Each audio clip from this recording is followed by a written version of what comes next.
Hi, Bear.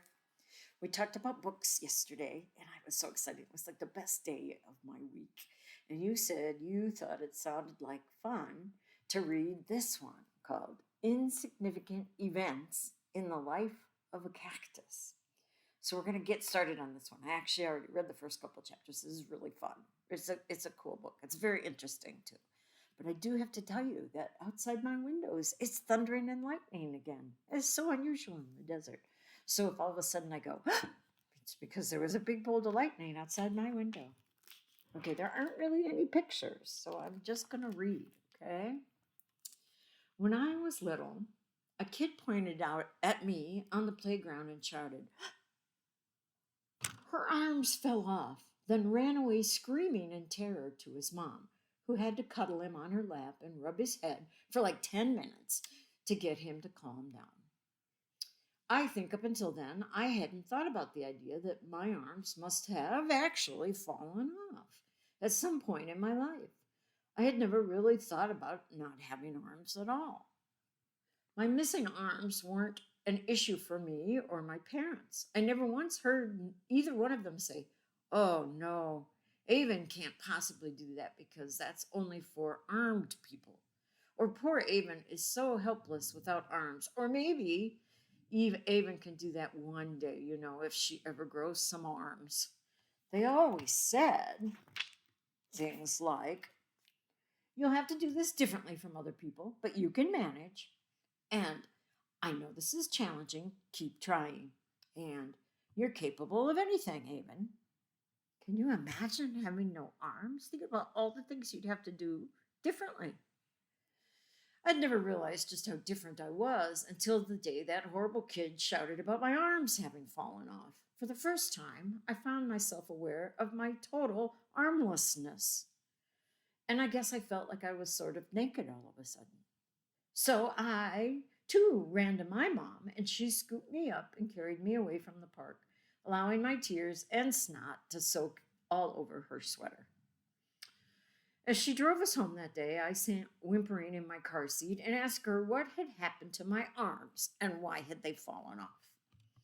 She told me they hadn't fallen off. I was just born like that. I asked her how I could get some new ones. She said I couldn't. So I wailed in despair, and she told me to stop crying because having arms was totally overrated. I didn't know what overrated meant at the time because, like I said, I was really little and so was my brain. I kind of figured it out over the next few days, though, because my parents were constantly saying things like, "Coloring this picture with my hands is okay, but if only I could color it with my feet like Avon. Now that would be fantastic." And eating spaghetti with my arms is just so boring. I wish I could eat with my feet. And the only person I know who can pick their nose with their toes is Avon. She sure is a special little girl. Dad even went so far as to ask Mom if there were any arm removal services in the area. Now that would be something, wouldn't it?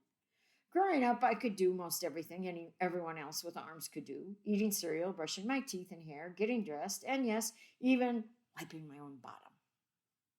I know you're instantly wondering how I do it, and maybe I'll tell you later. Maybe. Until then, you'll just have to live in suspense. Sure, these things take longer for me. Sometimes they take a lot longer. Sometimes I have to use a special tool like a hook or a strap or something like that. And every now and then I want to scream in frustration and kick a pillow until the stuffing comes out because it's taken me 20 minutes to get my pants buttoned. But I can button my pants. I think I can do all these things because my parents have always encouraged me to figure things out on my own. Well, more like made me figure things out on my own. I suppose if they had always done everything for me, I would be helpless without them. But they didn't, and I'm not. And now that I'm 13 years old, I don't need much help with anything. True story. When I started kindergarten, the kids were a little weirded out by my lack of arms. I got you asked just about every day what had happened to my arms, as well as a billion other silly questions like, how do I make farting noises with my armpits when I don't have arms or hands or pits? And how do I play dress up, which I tried showing them and ended up with a poofy pink tutu thing stuck around my head for about 5 minutes before the teacher finally noticed, helped me pull it down to my waist. Oh, I got so tired of telling the same boring story about being born without arms that I started making stuff up. It was stinking hilarious. I knew from the first moment I told a girl my arms had burned off in a fire, I had found a great hobby, making up stories. I loved the way her eyes grew wide with shock and the way her voice went all high pitched with excitement as she asked me a bunch more questions about my charred arms. Her, what kind of fire accident? Me, a wild forest fire burning out of control. Her, where? Me, in the mountains of Tanzania. Honestly, I didn't know where Tanzania was or if it had any mountains. I think I had heard the name in an episode of Scooby-Doo or something. Her, how old were you? Me, just a helpless baby. My mom barely rescued me in time. She pulled me from my burning crib and raced out of our flaming village, leaving a trail of fire all the way down the mountain as my arms burned into a crisp. They looked like 2 pieces of bacon by the time we got to the village hospital. Another kid standing by listening to the story asks, cooked or uncooked? So I kind of traumatized her and had to have a meeting with my parents and the teacher later about making up stories.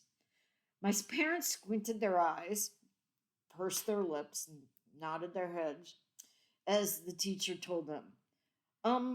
Avon told another child that her arms burned off in a wildfire in the mountains of Tanzania. She peered at them over her glasses, frowning. She also mentioned something about bacon. I had never seen such serious looks on my parents' faces before, like they were concentrating so hard on being serious. Their heads might explode if they blinked. They said seriously they would talk to me about it and shook the teacher's hand seriously and gave me serious looks as we walked seriously out of school. But I could tell they weren't mad because all the way home, one of them would softly snort and then the other would giggle and then the other would shake from laughing but try not to laugh out loud, and on like that all the way home. They later told me just to be truthful, so I didn't upset any other kids. And I did for a long time. But then one day in 5th grade, we had a new kid come to our school. I'd gone to the same school since kindergarten, so all my friends knew I was just born with no arms.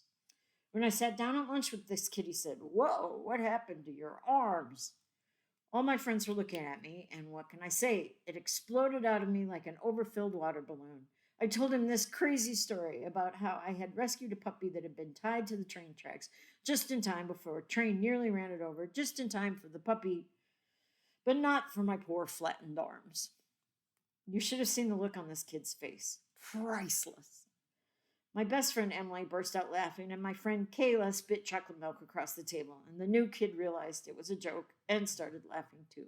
Pretty soon, everyone was constantly asking me, "Hey, Evan, where'd your arms go?" And when I have a new story to tell. Over time, my stories got more and more ridiculous. Alligator wrestling in the Everglades in Florida, freak roller coaster accidents, skydiving trips gone wrong. I made my stories as ridiculous as possible, so people would always know I was joking.